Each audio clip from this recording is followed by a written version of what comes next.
Hey guys, Silly here. Today I have a couple knives here, some Gerber automatics, Covert, the couple minis and a couple full size. Now I don't know too much about this blade designer, Applegate and Fairburn, and I don't really have time to do too much research. I'm just gonna take them right out and look at them. So here's the mini. It's bigger than the. I recently had, what was it, a Benchmade Impel, and it was tiny. This one's a little bit longer. Feels pretty substantial in the hand. I would assume it works pretty well as an EDC. I think it weighs in at like 2 ounces or 2.5 ounces. It's pretty light. It's got a deep pocket carry, or a deep carry pocket clip. Nice snap to it.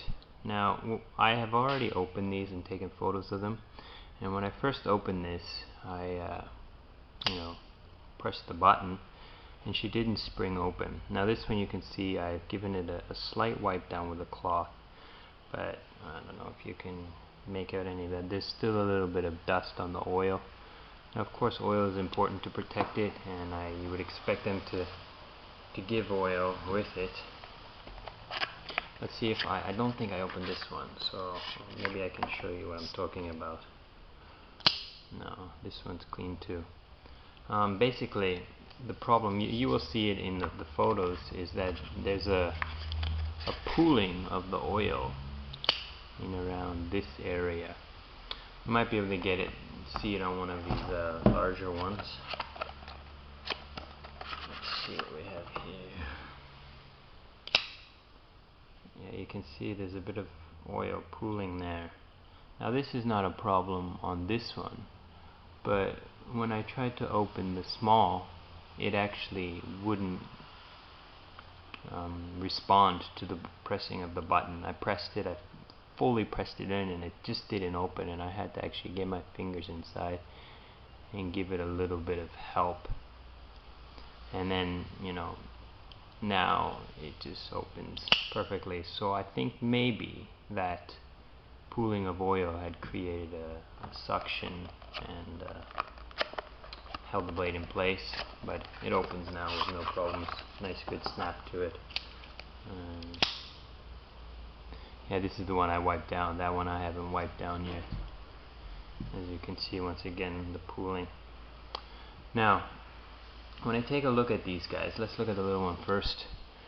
The shape is great. It's very I would almost say generic. It's not high tech or super cool, but it's completely functional, like a finger and a thumb spot. There's some jimping up here for a little extra grip. Now they only come with partially serrated black blades. I think because it's a Covert and they want it to be, I guess, it's for professional use only, but you can still get them. But anyways, I think they want them to be more covert, so black and blacked out, so you can't see them in the night. It doesn't give off so much glint. But this guy is not blacked out. Why wouldn't they black that out? And of course, the edge cannot be blacked out, or else it's not gonna. When they sharpen it up, it's gonna just go back to silvered. Anyways, let's see the big one. Now the big one has the same nice feel in the hand. Definitely more knife, a lot more knife. Like, this handle's huge, especially in my hands. Sticks out quite a bit. You could use this for blunt force, non-lethal. Jimping up here is great, especially when you get jimping in here as well. So bigger knife, they put the jimping in. Smaller knife, no jimping in the handle here. Now both the big one and the small one made with S30V. Everybody, I'm not going to talk too much about S30V. Is it good, is it bad? Everyone has their own opinions. Of course it's not terrible. If it was terrible, nobody would use it to make knives. They have their signature. Now that kind of you know, of course the signature is nice, it looks good, it makes the blade look a little more artistic, but does it make it more covert? Then does it need to be blacked out?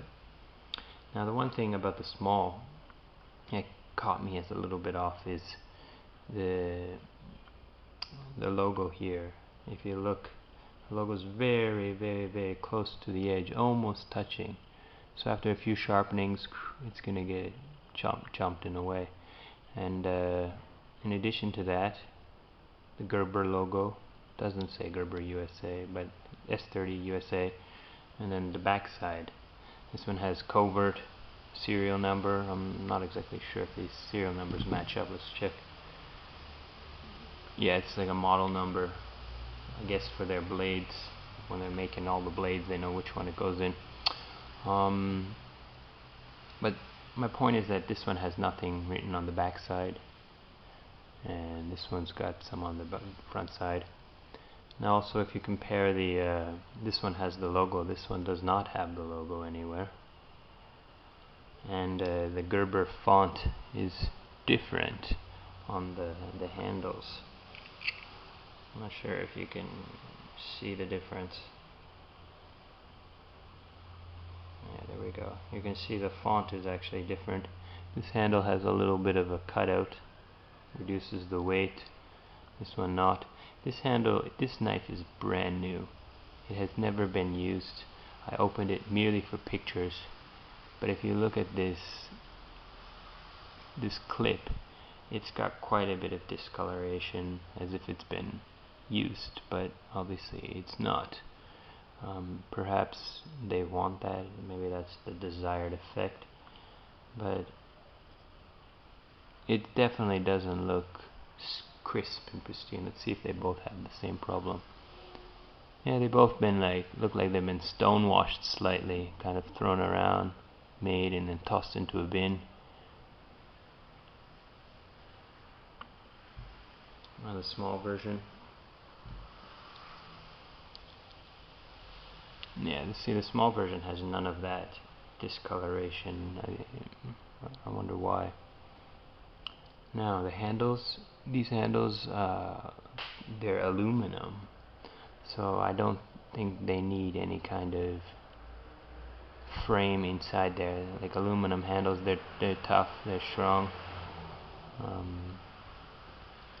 I've heard that this guy here, after a nice, 1,000 clips up and down, tends to loosen up a bit, and causes it to be, if you've got it in locked position and it's, blade down and it's loose, then it might open up on you. You sit down and wham, she comes out. Now, lucky it's not, out the front. If it opens, it's just going to be like this in your pocket, up against the side, but you might cut yourself on it when you stick your hand in there. So, I'm not sure how well these will hold up for EDC, but I've got no plans to be EDCing them. Looks pretty nice. Now, I've probably overstepped something, skipped something, but yeah, I wonder about this too. There's a whole lot of handle here, one screw. Of course, a screw here, and then the pivot. But I wonder if they would put another one there, if it would make any difference. Now the Mini, of course, I don't think that's not a whole lot of space here requiring one, but this is Mini's entire knife without no screws. But anyways, I'm sure they've tested this and that won't be a problem. Anyways, there you go. Gerber Covert Mini, Gerber Covert full size, automatic. Great little cool knives. Thanks. Ciao.